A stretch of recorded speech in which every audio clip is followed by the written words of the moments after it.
Hi, I am Tomas Guevara. Do you understand the term, mind over matter? No, really. Well, then it is time to subscribe to this channel. In today's episode 1, I'm going to explain what the mind is. Therefore, for the next 5 minutes, please prepare yourself for a big surprise. In the 4th episode 1 explained the nature of universal consciousness. There is always a surprise in the making, and that's consciousness. We don't think we are creating anything new, but we are.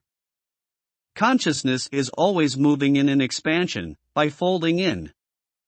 Now let me tell you a story about our sciences. Did you know what hyperthymesia means? Hyperthymesia is a very rare condition that causes people to recall an abnormally large number of details about what is happening in their life. As of 2021, only about 60 people have been diagnosed with hyperthymesia worldwide.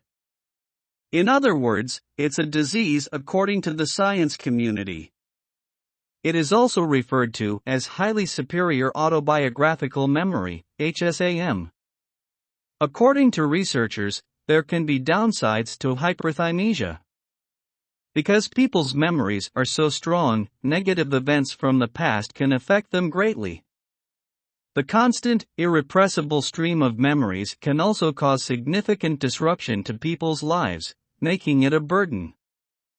Forgive and forget is obviously out of the question, meaning that the disorder can easily interfere with relationships and mending conflict.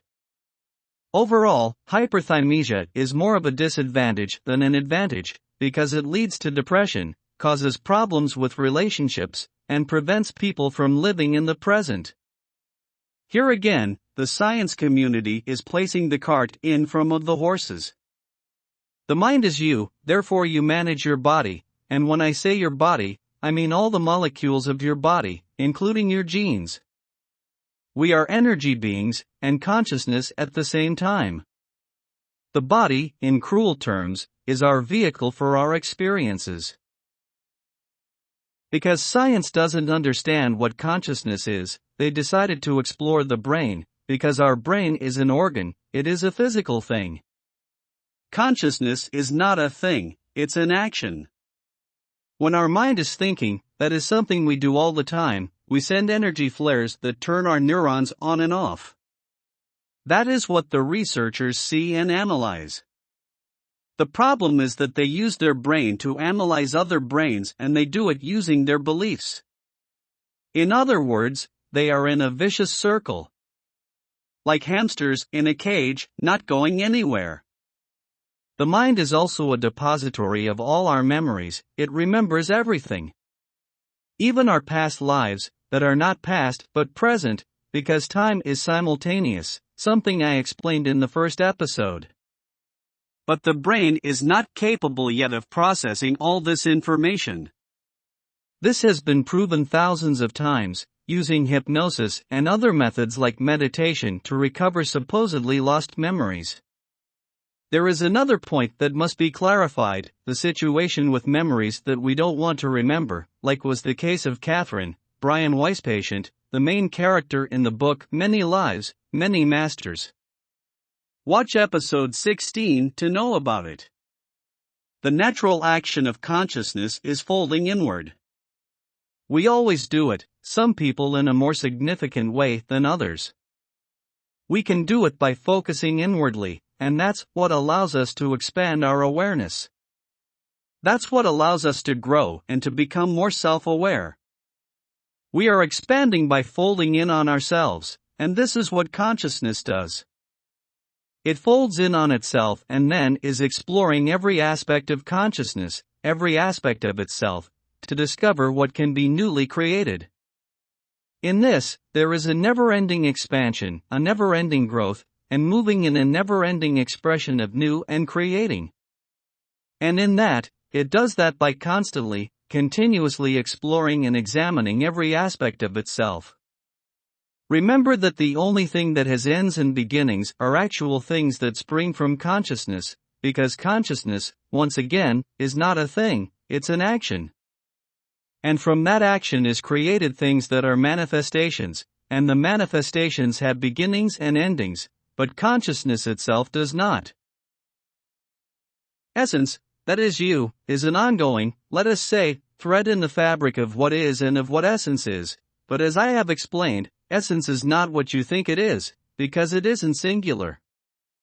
But in that, there is continuous wonder and awe.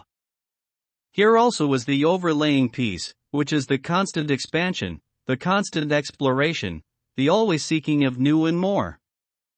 And in that, I would say that there is a significant part of our motivation and our curiosity, and of course, our fascination with our reality.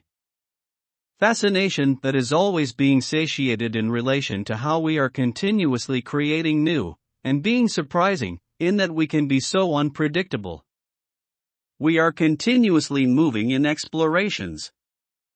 Even in what we would think of as terrible, and horrible, and violent, and destructive, even in that we are amazingly creative and unpredictable, and can generate astounding new directions of creativity in how to be monstrous, in a manner of speaking.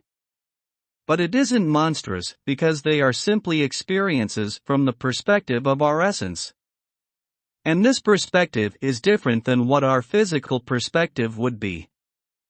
It is completely different because we are eternal, and our physical body is not. But it's still all amazing in how creative we can be, and how astounding we can be in what we create, and what directions we move in, and how we invent anew. And we always do it. There is frequently that element of surprise, which is invigorating and thrilling and very inspiring. Remember that from our essence's perspective there is no right or wrong. This also will answer the usual question we ask ourselves, why God permit it? And the answer is, there is no right or wrong. You have free will. All are simply experiences.